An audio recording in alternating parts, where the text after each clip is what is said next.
Did you know that there are 3 things that you should never do when gripping the golf club? I'm going to show you what those are, and I'm going to get into the shots that they produce. So if just one of these things is happening with your golf shots, I'm going to give you the fix that's going to help you out. Let's break down the most common issue that I see with the trail hand. And this affects beginners, high handicappers, and even a lot of single digit players as well. And that big mistake is the trail hand slipping too far underneath the grip. When the trail hand gets too far underneath the club, a chain reaction happens. The face opens early, the wrist folds incorrectly, you add unintentional loft, and you lose all the ability to compress the golf ball. That's the root cause many times of that big slice, that thin shot, that occasional shank, and even costing you 20, 30, and 50 yards without you even realizing it. When you do this, you might feel like the club is slipping, or like you have to overuse your trail hand to square the club at impact. That leads to flipping, casting, early release, all the things that you try to do to correct the swing, when really the grip is what caused it in the first place. So let's talk about fixing that trail hand. Now let's walk through that simple fix that instantly improves control, your contact, and power. And by the way, guys, I've left a free grip guide in the description box below. It walks you through exactly how to grip the club. Be sure to grab that before you leave. So start with your lead hand. And I cover this all in my free golf grip guide in the description box below. So I'll keep this quick and short.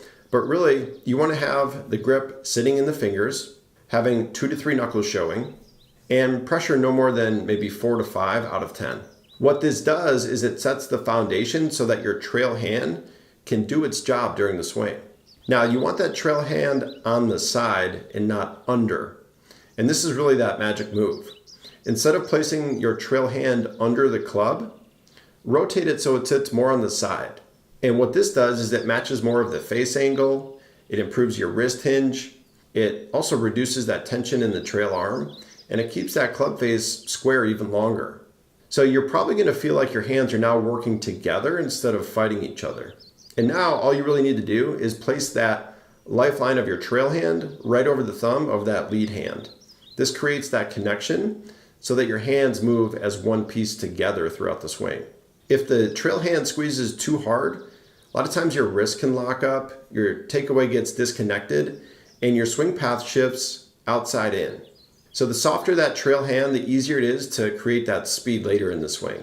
Now let's talk about the second thing that you never want to do when gripping the golf club. And that big mistake is placing the grip too much in the palm instead of the fingers. Now you might be wondering, why is that a problem? Well, when the club sits too much in the palm, there's a lot of things that actually happen as a result of that, and they start working against you.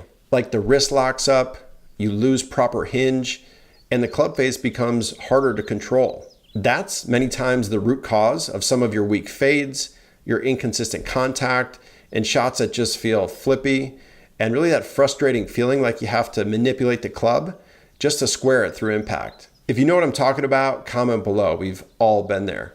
More often than not, many golfers try to fix this by swinging harder or squeezing the grip tighter, but that actually only makes things worse. The swing didn't create the problem, the grip did. So now let's talk about the fix, because it's one of the easiest and most simple changes that you can make that instantly improves control, contact, and consistency. And real quick, guys, before I go into it, I've actually put together a free grip guide in the description box below. It shows you exactly how to grip the club step by step. Be sure to grab that before you leave. So to fix the left hand, you want the grip sitting more in the fingers and not in the palm.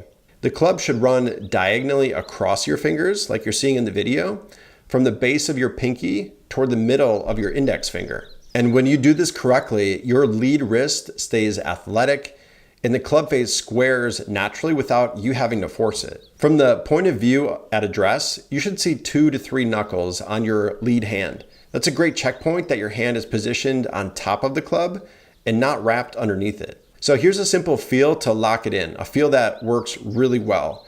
Feel like the pad of your lead hand sits on top of the grip and your fingers wrap nicely underneath it. That keeps the face stable and lets your wrists hinge naturally. And when your left hand is set correctly on the golf club, your hands start to work together, the face stays square longer, and your ball contact improves immediately. And if you're still unsure whether your grip is correct, comment below and let me know what issues that you're having. I read all the comments and I use your feedback to help me plan my next video. All right, now let's talk about the third and final thing that you never want to do when gripping the golf club, and that is having incorrect grip pressure. So let's first talk about the two different extremes of grip pressure and ideally where you want to fall. The first extreme is grip pressure. And this is the golfer who's squeezing the club like it's trying to escape. Right? When you hold it too tight, here's what tends to happen. Your forearms lock up, your wrists lose their ability to hinge naturally, and the club just can't release properly through the impact zone. And all of this usually leads to blocks, slices, or weak fades. And on top of this, it feels like you're swinging really hard, but the ball just doesn't go anywhere. Now, on the other side of this extreme is too loose of a grip. Some golfers here grip it light, but they take that advice way too far. So when the grip is too soft, the club face becomes unstable, timing becomes inconsistent, and your misses actually start going both directions because you're often either too early or too late to the impact zone. So what's the ideal grip pressure, you might be asking? Well, one of the easiest ways to understand grip pressure is by using a simple 1 to 10 scale. So 1 would be like holding a feather, and 10 would be like white knuckling it. For most full golf swings, you want to live around a 5 to 6 at the address position, but grip pressure isn't always static. It starts moderate at address with a 5 to 6, and then naturally moves to a 7 to 8 during the takeaway and the downswing. So now that you know proper grip pressure, let's talk about where that pressure should live. And this is huge because this alone can fix a lot of swings and a lot of shots. Grip pressure should live more in the fingers, not deep in the palms.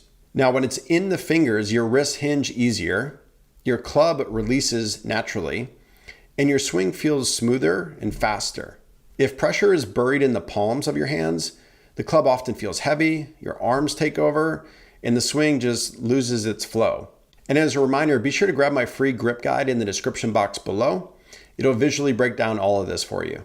And comment below, let me know, I want to hear from you. What's your biggest struggle right now? Are you slicing the ball? Do you see a lot of inconsistent contact? Are you losing distance? Are you feeling tense over the ball? Let me know. Your feedback often helps me create my next video. So let's quickly recap. Your grip pressure really affects your entire swing. It should start at about a 5 to 6 pressure at address, and then during the takeaway and downswing, it should move to a 7 to 8. Too tight and too loose both cause problems, and pressure should live in the fingers, not the palms of your hands. And if you like this video, do me a favor and hit that like and subscribe button. It'll help me create more and better content for you. And now that you know this grip pressure technique, you might be wondering what other grip tips I have. Check out this video here next.